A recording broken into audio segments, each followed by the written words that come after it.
Good afternoon, everyone. My name is Mary Catherine Duffy, and I am the Director of Professional Development here at SAES. We're so glad you're here. I am delighted to be joined by Rob Devlin, our Executive Director here at SAES. And we have two wonderful panelists, Dana Hamilton and Robert Watson, both from St. Luke's, San Antonio. And so we're here to talk today about best practices of board presidents or board chairs or whatever it is that you're called. We're really glad you're here. And before we get started, just a few housekeeping items. If you have not put it in the chat, we'd love to know where you're from, what school you represent. So go ahead and put that in the chat. We are recording this webinar. It's not a webinar, it's a Zoom call. We're recording today, so you'll get the recording and you'll get anything that's in the chat. Any questions you have, please put those in the chat. And as we go through the presentation, I'll be happy to interrupt and ask Rob what he thinks about what your question is. So having said that, I'd like to turn it over to Rob. And no, before I do that, let's go ahead, Rob, and pull it up and let me talk a little bit about our panelists, if I could. Yeah, absolutely. Let me share that with you. Before we get started, just a quick standard disclaimer that we always like to share with everybody, that the information that we're going to provide on this call today is not intended to constitute legal advice. Instead, the information, the content, and all the materials are for general information purposes only, and the views expressed in this call or through our panelists today or this webinar or this Zoom call are those of the individual participants in their individual capacities. They're not employees of SAES, and so all liability with respect to actions taken or not taken based on the contents of this presentation today are expressly disclaimed. So there's our little 2-second disclaimer. And Mary Catherine, I'm going to pull up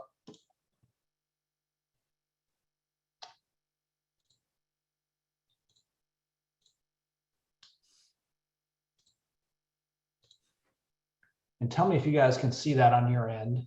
Yeah, we can see it. Perfect. Looks great.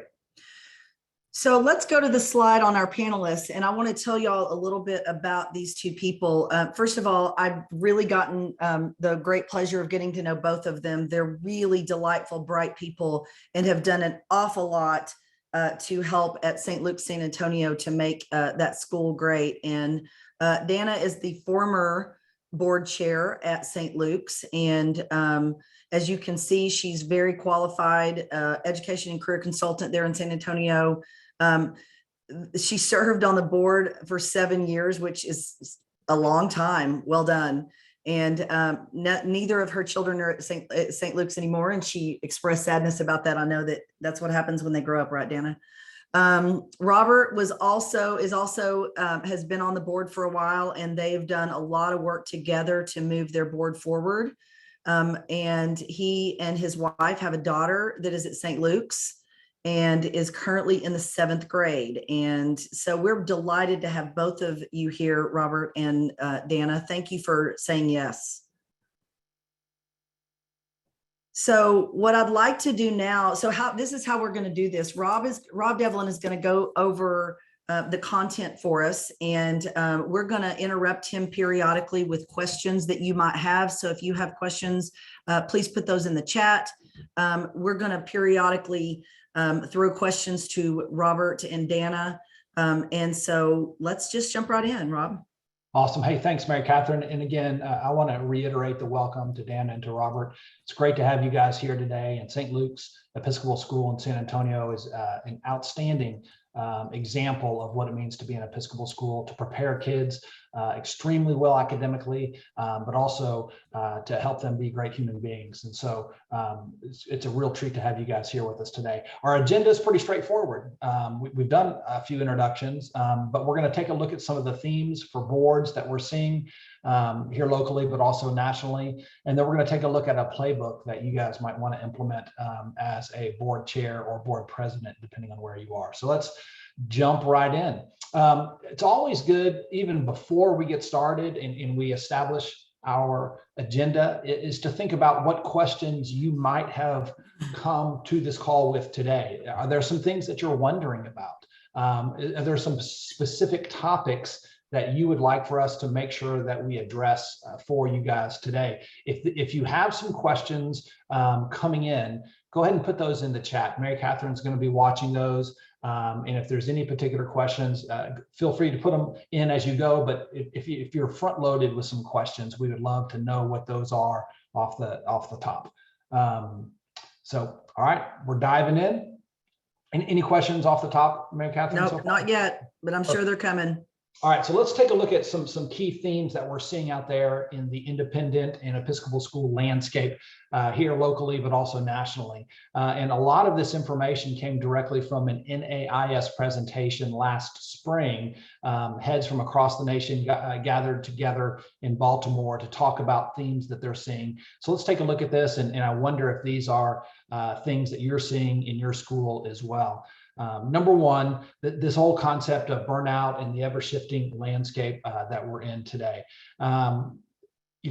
Heads more than ever are expressing frustration and concern and isolation because of all the different shifting landscapes that are happening, right? And the whole pestle analysis, right? We've got economic factors, we've got polarization, we've got socio-economic issues going on, we've got legal risks, technological innovations, right? And all of these things are affecting schools and are creeping their way into the life of the school. And so boards and heads are having to pay attention to that. And honestly, it can be very exhausting. So that burnout and that shifting landscape, that's a huge theme for this year. Another big theme, I think, is focus and getting the most out of your board meetings. Lots of times we're seeing in schools that this focus starts drifting away from what boards need to be focusing on. And sometimes I think it makes sense for that to happen because of, issues that are, COVID is a great example of we've all had to kind of shift immediately and, think more about just navigating the storm than, any kind of long-term planning, but focus, right? And so focus in our board meetings, focus on topics, and drag that lack of focus dragging us away from strategic and fiduciary conversations that we should be having, or from the generative conversations that we need to be having as well. Mary Catherine, on those first two, any thing resonate with you on burnout or focus? Yeah, I mean, I think, and I'm sure that Dana and Robert have some thoughts about this, but this whole concept of our heads being, to me, this is really important for board chairs to talk about. And it's the concept of our heads being burned out, the work that they've done. I know you're going to talk a little bit more about this, but as board chairs, I really think that we need to be paying attention to that. I don't know, Dana, Robert, do y'all have thoughts around that, this idea of burnout and just so much going on with our heads? Especially, as we all know what, the world has looked like these last few years, I think this has really come into the limelight. We use the model, I'm sure y'all are familiar with this, but that head support and evaluation committee model, and really emphasize that support piece, so that we were sure that our head had an opportunity to talk through these issues of, just kind of work-life balance. We encouraged her always, to take time off. We gave her gift cards at times, for a massage or, those kinds of things. So, it's easy to forget that piece because everyone gets so focused and engaged on the work, the never-ending work that needs to be done. But we tried to at least keep that, on our radar. Yeah, that's great. I think the gift card massages definitely.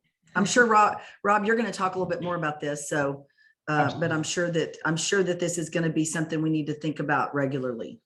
Yeah, absolutely. A third theme that we see is this elements of drag that happens, especially if you're in a parish day school. And I'm curious if you put it in the chat, if you don't mind, if you're a parish day school or if you're an independent Episcopal school, let us know in the chat. My guess is the vast majority of our participants today are from Parish Day School. And what happens is this governance drag that happens sometimes in Parish Day Schools. We'll talk some more about it later in the presentation, but the friction points around shared resources and shared money. And we spend so much time and energy battling that sometimes, is that can be a big friction point and drag us away from our strategic focus, our generative focus. So any sense of that, Robert? I'm curious. I know St. Luke's is a Parish Day School. Have you guys experienced any of that, some of that challenge where, being a Parish Day School, some of the drag issues and some of these friction points? Well, I mean, we're an independent school, right? I mean, we're a pre-K through 8th. Well, maybe I have my definitions wrong. Yeah, you are a Parish Day Right. School. Okay.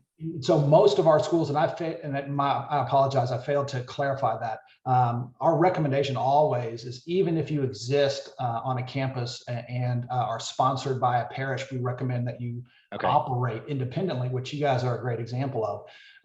And operating independently with your own board is something that is best practice for sure. And being separately incorporated is another strong recommendation from the association. But if you're a Parish Day School, even if you are separately incorporated, and even if you are managed and governed by your own board of directors, because you're part of that larger parish community, sometimes there's some shared resources or some shared parking spaces or some right. And so that can cause some of those friction points. And so, I'm just curious, does that resonate with you a little bit, Robert, of being on the campus that has a church and a school coexisting together? Sure. And my apologies for not understanding the definitions of those two, but I think we've done a pretty good job in the last several years of increasing communication with the church, which is really who we cohabitate with. We have the issue of sharing a facility. Right. And so we have an agreement in place that kind of talks about how expenses are shared. And then probably even more important than that, we put a board member, someone that communicates regularly with our board, onto a buildings and ground committee that has a lot of church folks on. And what that does is kind of heads off those points of friction. I think where you get in trouble sometimes is when you're sitting there with your school finance person and all of a sudden a bill shows up of something that happened that no one knew about. I think so much about best practice and what we've done and really improved at St. Luke's over the last several years is communication and structuring communication, right? Like putting people in places where the unknowns don't really happen. We're in the conversation. I think of a lot of the things we've dealt with, the friction points, I think we've done a pretty good job of being on top of. I would add that I think it is the board chair's responsibility to identify and address any sort of friction right away, because those are the sorts of things that fester and create issues. And if you see one, jump on it. And I think we've been pretty good at that as a board. Awesome. Yeah, thank you very much, Robert. So we've got the burnout, we've got the lack of focus, and we've got the stress points or the friction points. And the last thing that we're seeing across the board with a lot of our schools is boards and board chairs in particular becoming more and more tempted to or asked to respond to unhappy stakeholders. And those complaints and being that court of last review for things that should be administrative. There's a lot of pressure now, more so than ever, I think, on board chairs and on boards in general, to resist that call to be that last court of review. Dan, any insight on that? Is that ringing true from your experience as board chair? I feel like we had more of that in those early days of COVID, the masking or no masking and all those rules. I think my predecessor probably had more of that than I did in the board chair role. There's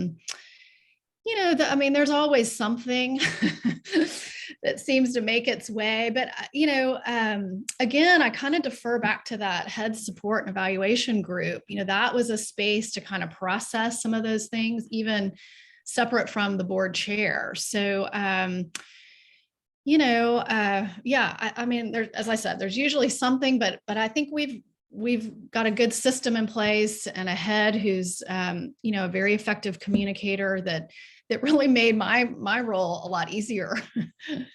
Absolutely. And I think so. As we examine these themes, we'll take a look, and there's a number of the best practices. I think that if we stick to some of the best practices, will help you mitigate some of these challenges, and be an effective board chair for your organization. So let's dig a little bit deeper.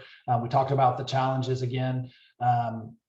A survey that was given to heads, just interestingly, last spring, some of the results, the key results, heads, 64% of heads responding to the survey repeat or report feelings of isolation in their job. Not surprising. The other two major challenges, number two was dealing with several simultaneous crises at the same time, and then the increased complexities of the role. And so as board chair or board president, it's helpful for you to understand kind of the state of mind of your one employee, the head of school. And this is what we're seeing. Mary Catherine, I'm curious, do you, in your work with schools all across our association and all across the diocese, does this ring true with what you're seeing with heads? Oh, 100%. I mean, I don't think there's anybody that has come out unscathed. I think that, and again, I can't stress this enough to the people on the call that our board chairs, this is an area that you really have good control of, because you can know what's happening and should know what's happening. And I loved what Dana said about the Head Support and Evaluation Committee. This is a great place for that committee to be asking the question of their head: how are you feeling? What do you need? How can we support you? Awesome. How are we doing on questions? Anything yet so far? Nope, no questions so far. Okay, perfect.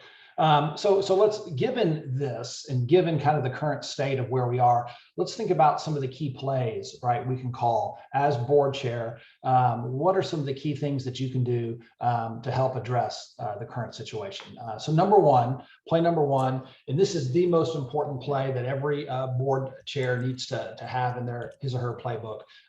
This idea of cultivating a positive board culture. More than anything else that you can do, if you have this great culture within your board, where your board, and we'll examine what that great culture looks like, but if you can do that more than anything else, then you'll be well on your way to having a successful year and a successful school. So that a positive board culture is super important. So a couple of interesting quotes about that.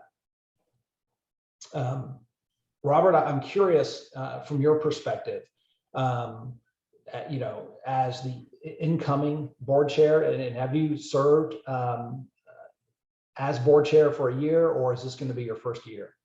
No, I came in May, so I'm in my third month. But this is my 6th year on the board, and I've been on the executive committee for 4 years. So obviously worked very closely with Dana, and then Dana and I both worked very closely with the board chair prior to Dana's role.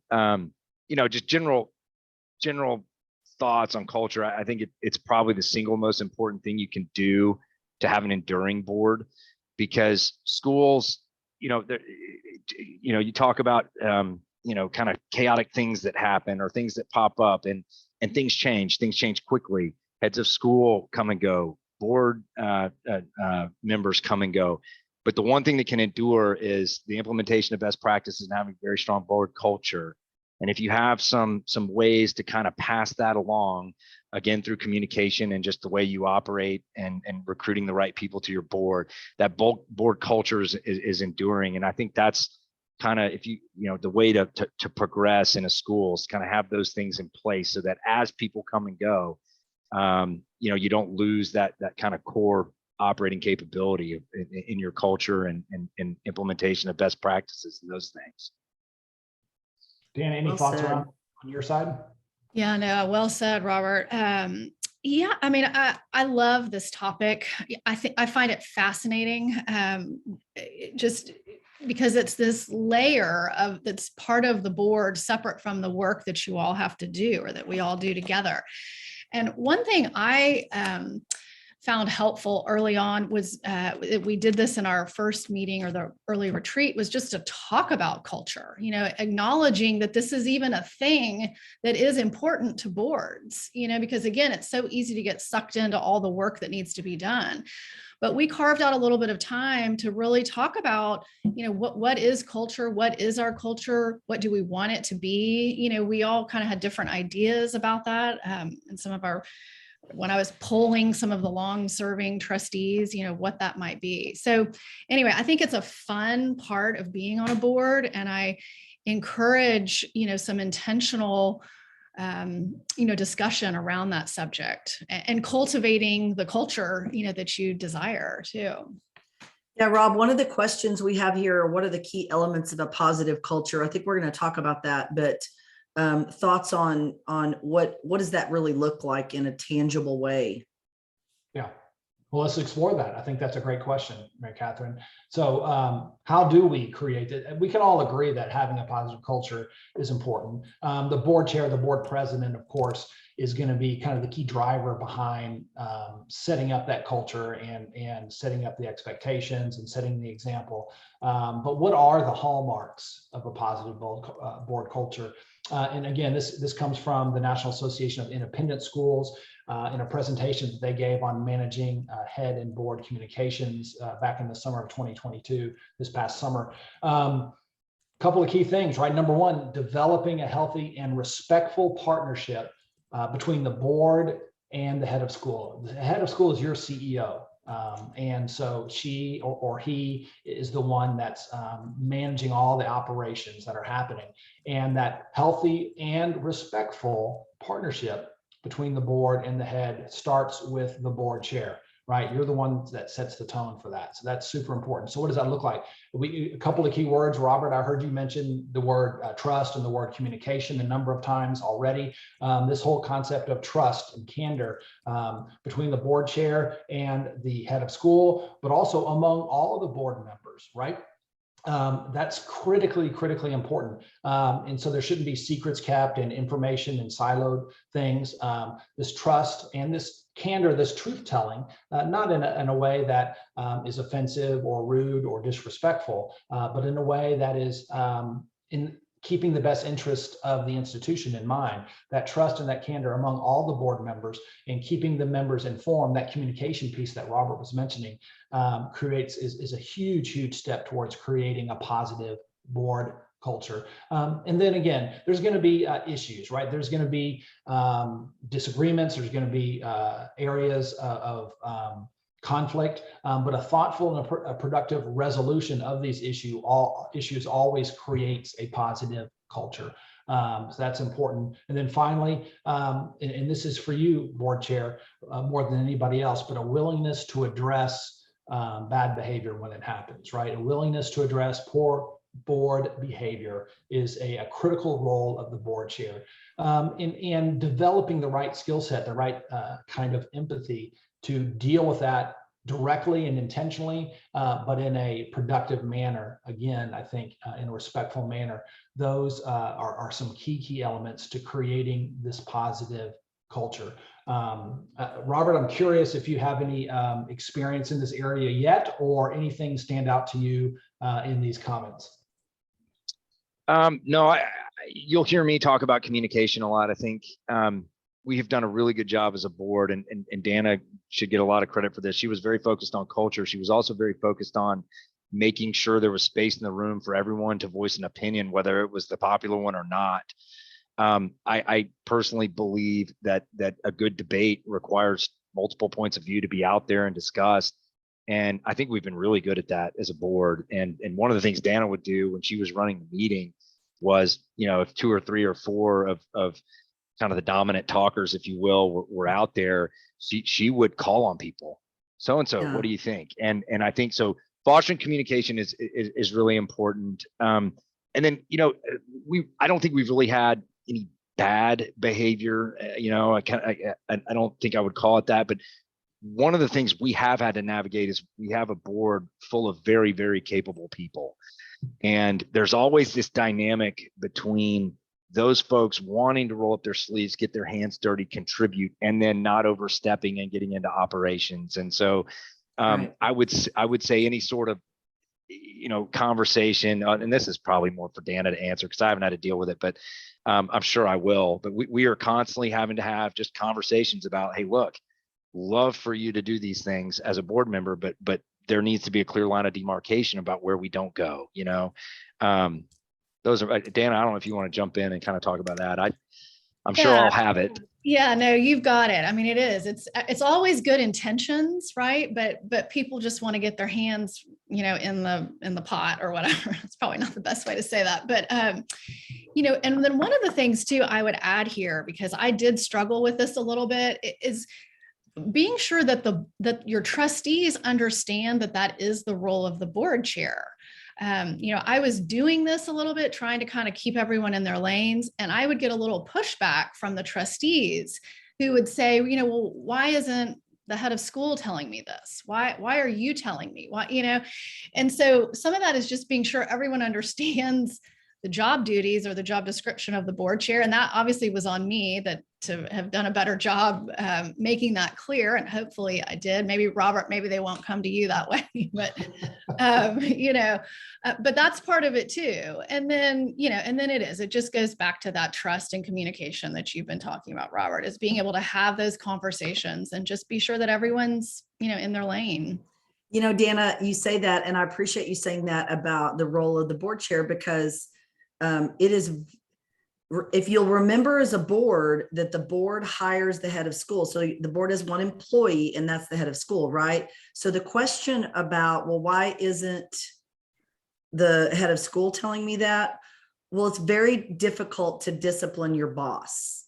Right. Like, you can't really do that. I mean, I'm not saying that I never tried, okay? But the reality is that it is much easier when someone's kind of out of their lane, because you're right.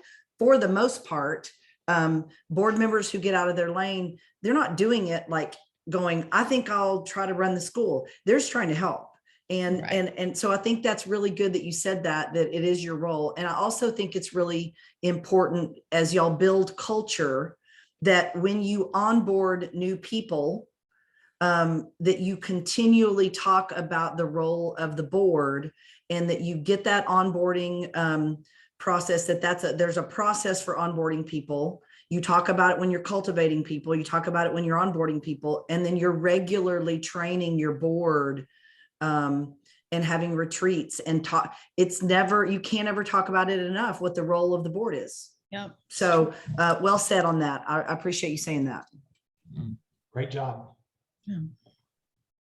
All right. So what are some warning signs that things are going off the rails, or could at some point go off the rails, right?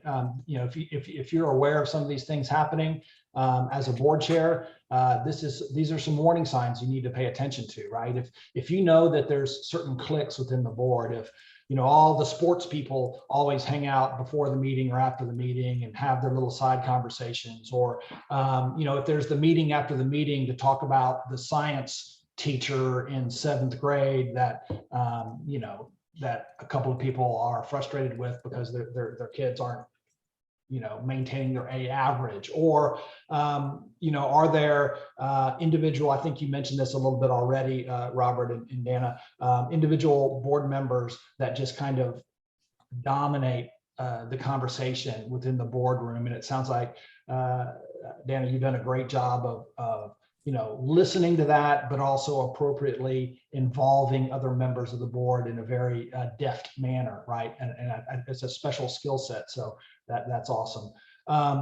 If you see overuse of the executive committee, well, we'll just take care of that with the executive committee, right? Again, that cuts out what Robert was talking about earlier, the importance of this trust and this candor and this communication among the full board. And if there's any kind of sense of, hey, well, we'll just take care of this. This is not important for you guys to deal with, and we'll handle this with the executive. It kind of sets the tone of, hey, there's some secret stuff going on here, or maybe there's these cliques, or maybe there's and then the distrust can grow and develop, and then all of a sudden you've got a culture problem on your hands, right? And then again, is it important that the head of school and the president or the head of school and the board chair have a strong working relationship? Absolutely. But as with anything, too much of a good thing is not a good thing, I think, right? And so if it's inappropriately close, clearly, but if it's just too close and they're and that's a tricky one, right?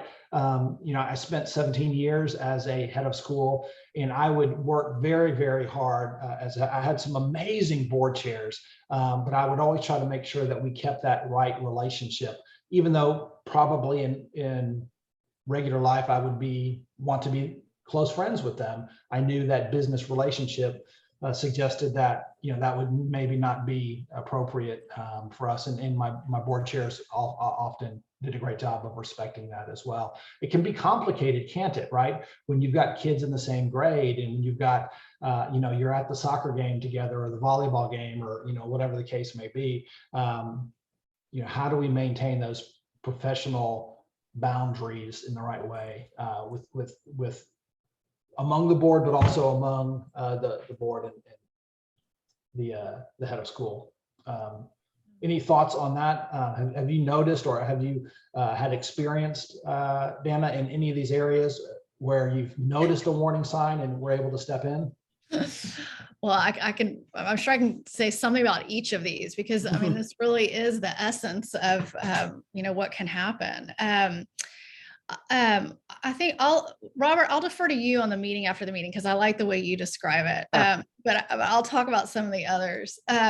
So that, that Robert touched on how we do try to carve out space for everyone to have a voice in the room. And I think that really did make for richer discussions. I am a card carrying introvert. And so I'm not the first person that's going to contribute to a discussion, but in my role as board chair, I obviously had to facilitate, and knowing my colleagues and knowing there were other introverts in the room, I just had to do it because everyone had a lot to offer. And I think it is important to just give space, for each person to contribute to the conversation. The executive committee piece. So we definitely had a period of time where we were guilty of overusing the executive committee, but it really was out of a need. St. Luke's went through some challenging times. And at the same time, we had a very large board. And so just given the nature of the content we were dealing with, there were periods where the executive committee kind of managed some things, gave it a good workover before we'd move things to the full board. And I have to say, even though that's probably not the best way to have done it, it actually worked pretty effectively, for the time being. And then once we kind of moved out of some of those crises, we intentionally shrunk back the role of the executive committee to the point where last year, the executive committee did not meet, with the exception of one meeting we held during the summer, just because our bylaws allow for that when the full board cannot convene, and we needed to make a decision. I don't even remember now what it was, Robert, you might remember, but it was a matter of efficiency and not a highly sensitive topic. It might've been releasing money to fix the HVAC or something like that, but we really did not use the executive committee last year. We did not meet as an executive committee. We've just kind of moved away from that model as our board got smaller, and that ratio of, people who were on the exec committee was starting to tip too close to, probably half the board. So that was a change we made last year. One thing you said, I just want to point out, Dana, when you said, hey, we may have at one point used it a little bit too much, but you added something to that I think is important to say, which is actually something that I want to commend you on, which is there were times of crisis. And so we needed to use the executive committee to hash through some things before we brought that to the full board. And if you can add that qualifier, before we brought that to the full board. I think that's very reasonable for as an executive committee to sit down and hash out and talk through and think about, okay, what are our objections going to be, or what are our challenges going to be here? Where do we want to go? What does it look like before you bring it to the, I think that's a great function of any committee, finance committee, executive committee, governance committee, any of these kinds of things, with the key qualifier that you mentioned before we bring it to the full board. I think when the executive committee acts in isolation because they have the power to move on behalf of the board, then that's the challenge. So anyway, sorry to interrupt, but I wanted to make that, because some people may be thinking, oh my gosh, well, what I use my executive committee, and I think there's some very positive ways to use it. Yeah, for sure. No, I'm glad you added that qualifier. Yeah, and that that makes it seem it sounds better, and I think it is. I mean, it was appropriate. It was the way we needed to work, given the nature of the work we were doing at the time. And then I think we've been able to evolve, and I think that's the trick here too for any board, as you're looking at your composition and your size and all of those kinds of things, to think about what is the right balance between that executive committee and the full board. So Robert, talk to us about the meeting after. Yeah, the fun. Well, Robert's our de facto social chairman. Yeah, I guess, I'm a card carrying extrovert. And so Dan and I balanced out really well, but we do have a meeting after the meeting, but it's all inclusive. And generally what we do is we have a board meeting at night, and then we go out for appetizers and cocktails, and anyone is welcome. There is off the record discussion going on there, and I think it's a positive. You get to communicate with people and really kind of understand a little bit deeper how their thoughts are working in any given issue. But I think more importantly, and this is probably more my personality than best practice, but I just think when you're spending time with people in a little bit more of a social setting, you really get to know them a little bit better. And what that I think allowed us to do as a board is when there is an issue and there is a difference of opinion, but you've spent some personal time with your members of your board, it's a little bit easier to hash through some of those things because you know them, but I think where we've maintained best practice in the meeting after the meeting is anyone can come, everyone's invited. And I actually encourage it because the more the merrier. But Robert, I want to be on your board, Robert. I want to be on your board. Well, yeah, it's fun. We have a lot of fun. I would just add this. The 6 years that I've been on the board, we all are all busy. Everyone's a professional for the most part and has a big commitment outside of the board.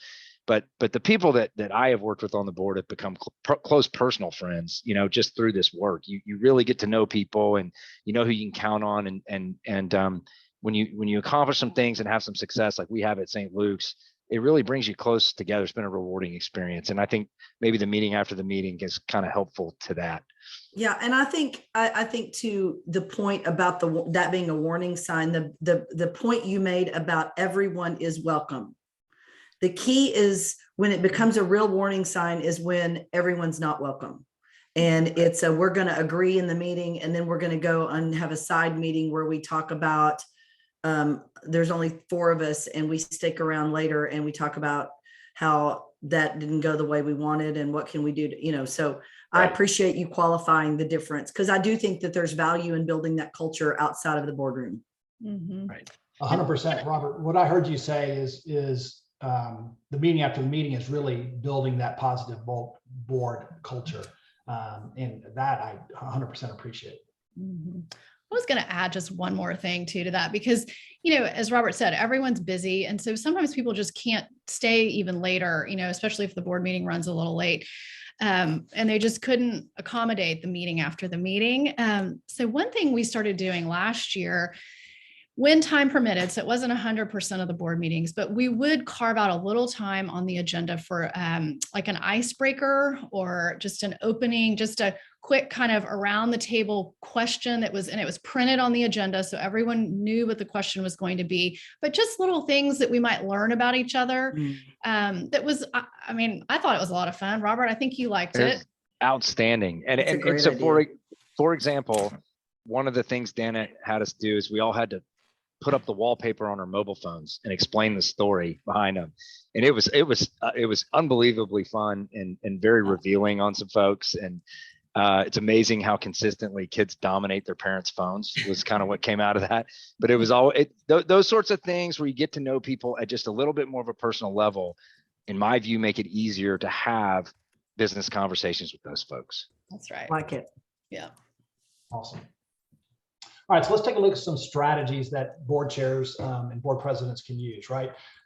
Strategy number one is this around this idea, this notion of being very intentional with setting the agenda in partnership with the head of the school. You've got a meeting coming up.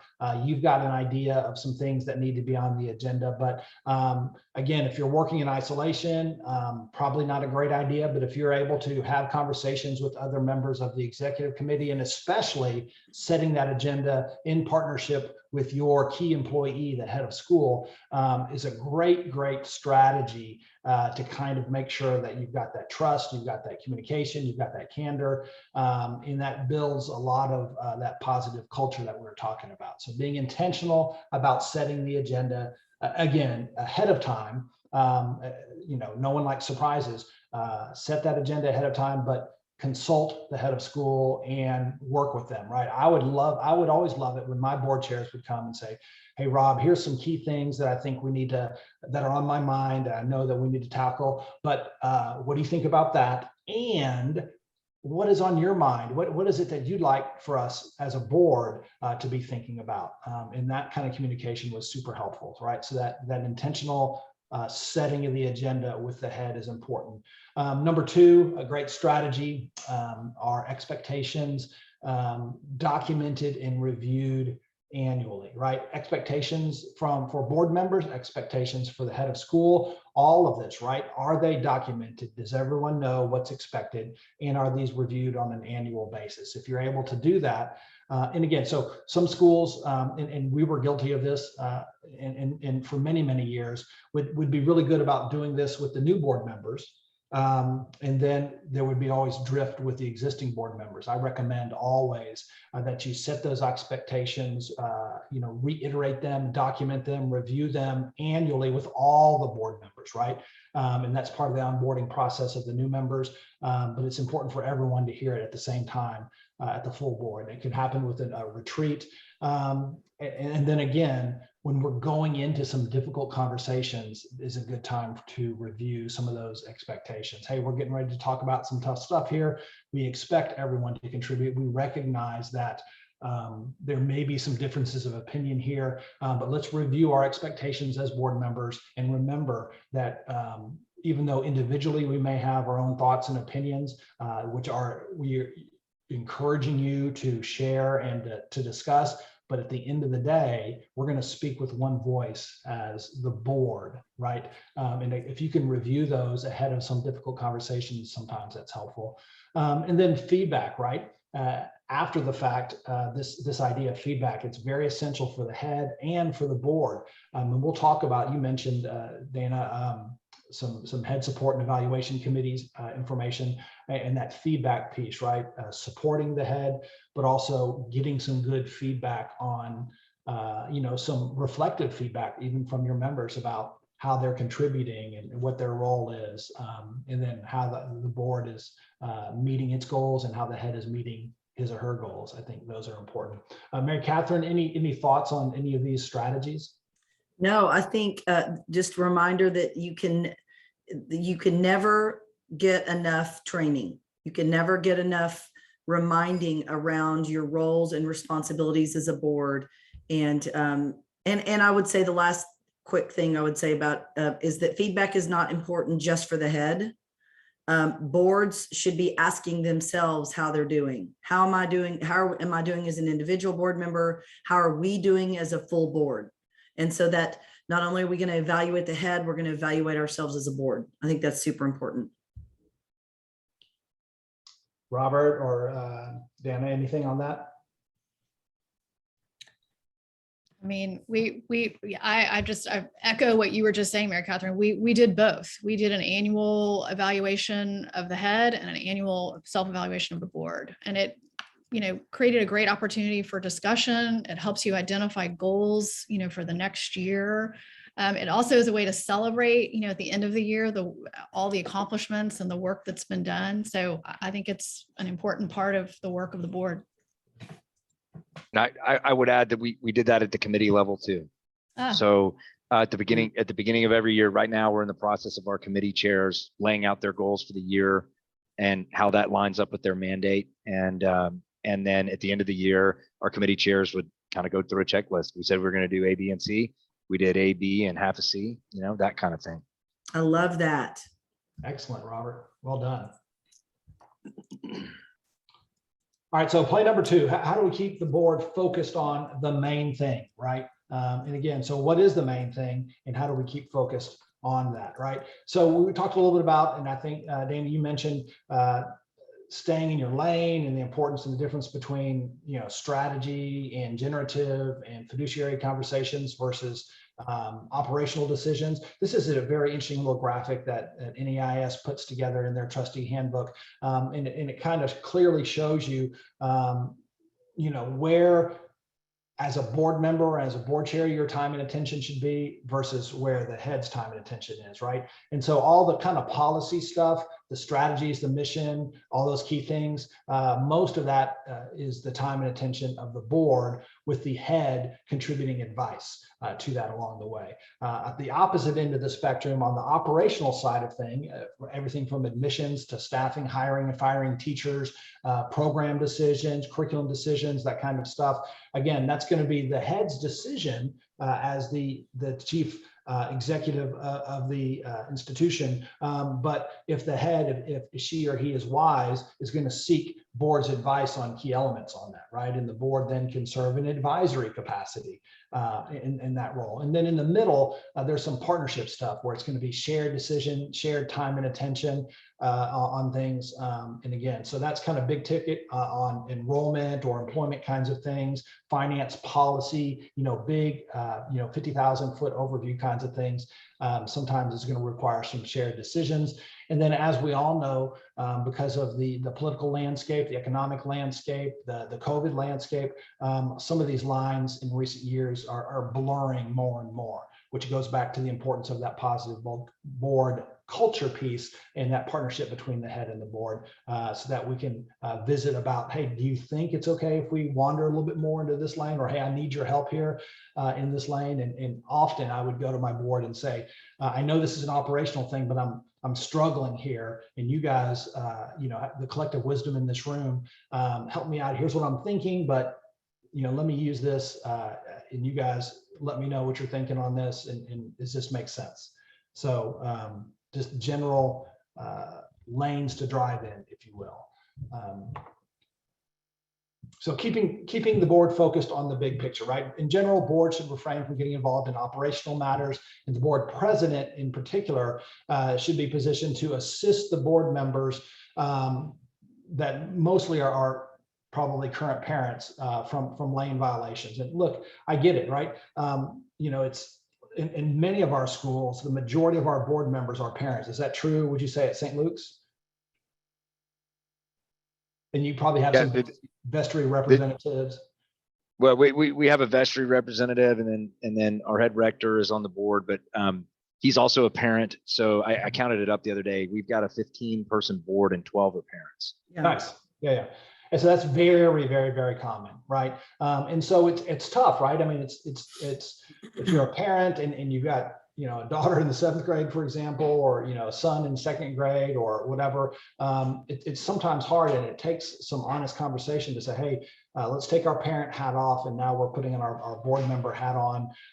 And I think it's reasonable to expect the board chair to sometimes have to step in and in a very diplomatic way, and maybe one-on-one with a particular board member, encourage people to stay in the appropriate lane. And that may need to happen at the board meeting level, and it may need to happen at a individual meeting level. Dana, any thoughts on that? Yeah, I mean, I think y'all have covered it. It's good. All right, so play number 3, keeping the board in good running order. Board chairs, look, you're successful business people,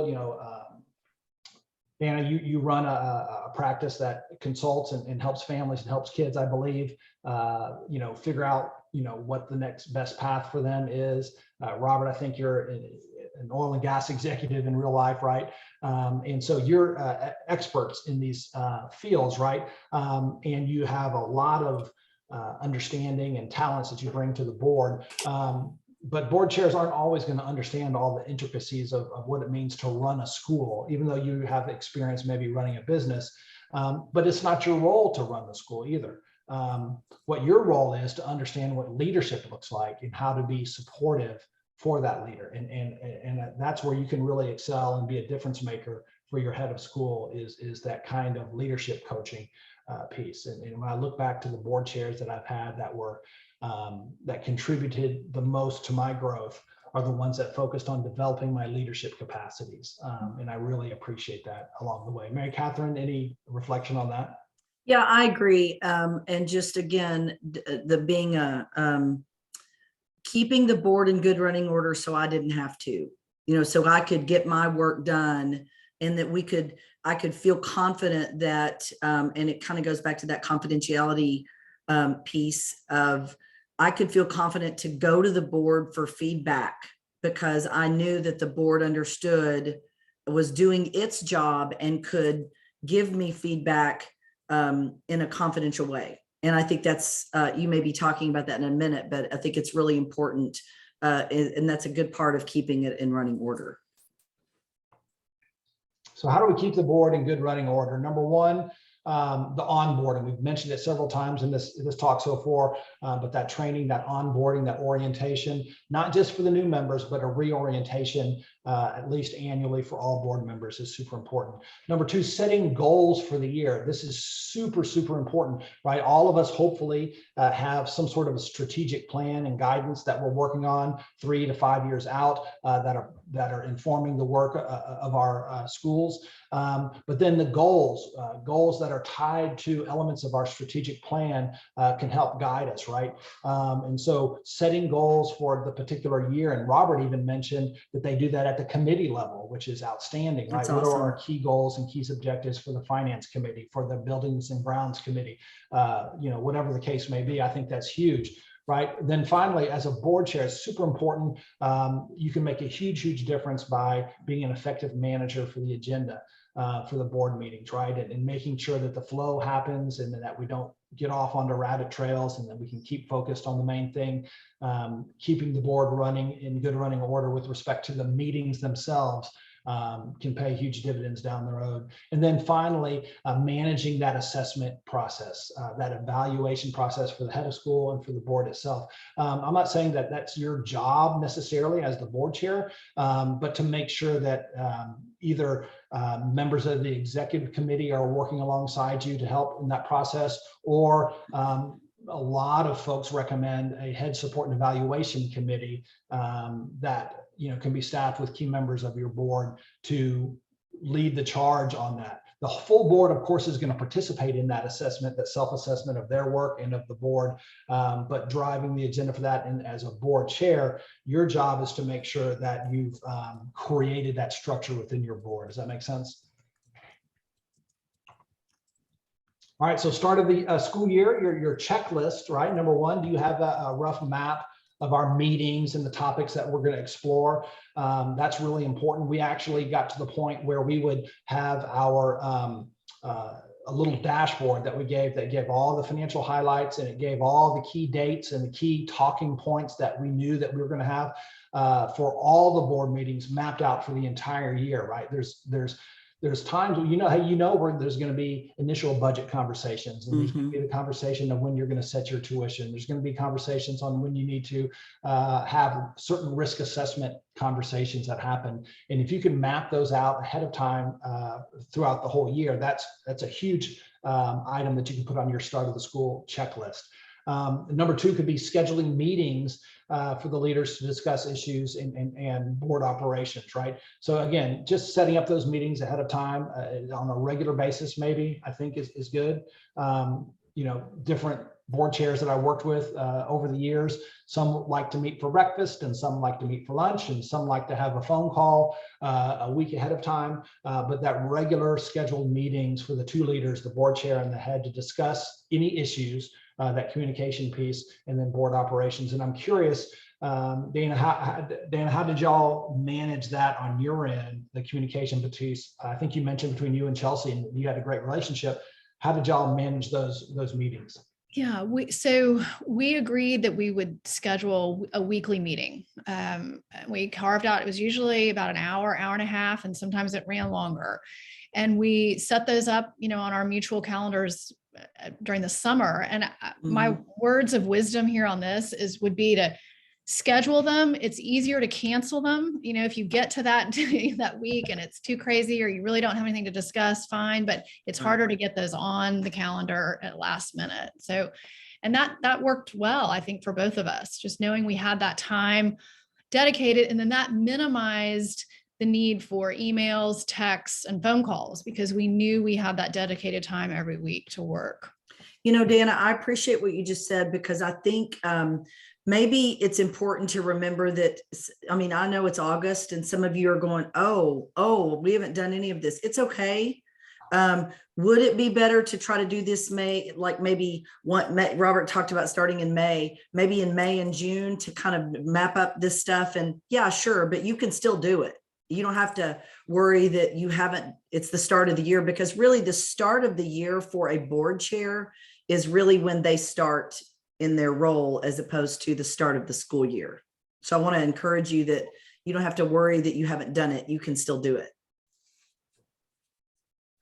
Other key things, right? At the beginning of your tenure, again, helping set these annual goals for the head. And again, this is not your job as the board chair. It's just your job to make sure that it happens, and that you're going to begin that with a conversation with your head, and together you're going to kind of identify some key areas, and then you're going to pull hopefully the whole board in on that conversation to set key goals, and those key annual goals hopefully that are tied to elements of your strategic plan that are out there, right?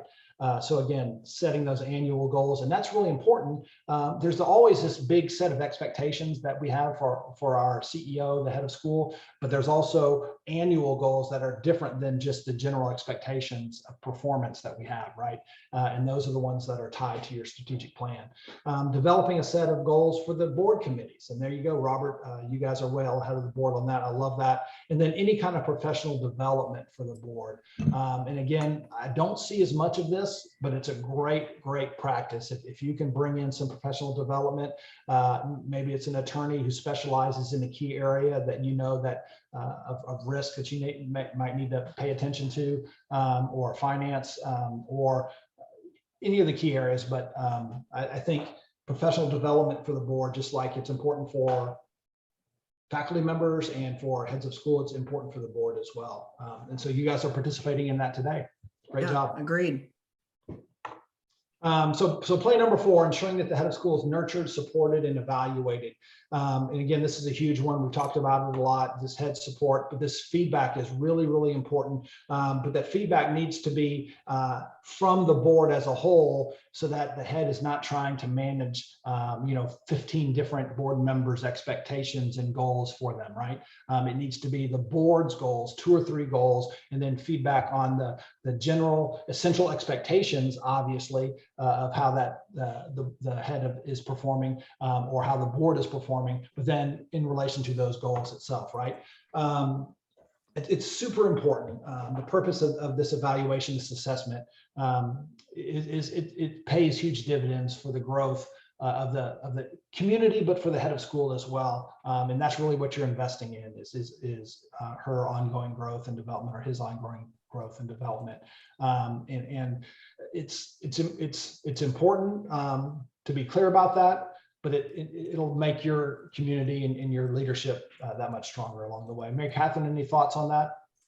I think that this idea of evaluation is so critical. And I said in the chat, and I mean this, the only way that's going to get done is that the board chair is making sure it gets done. And it doesn't have to be you that does it. I'm not saying you should do it.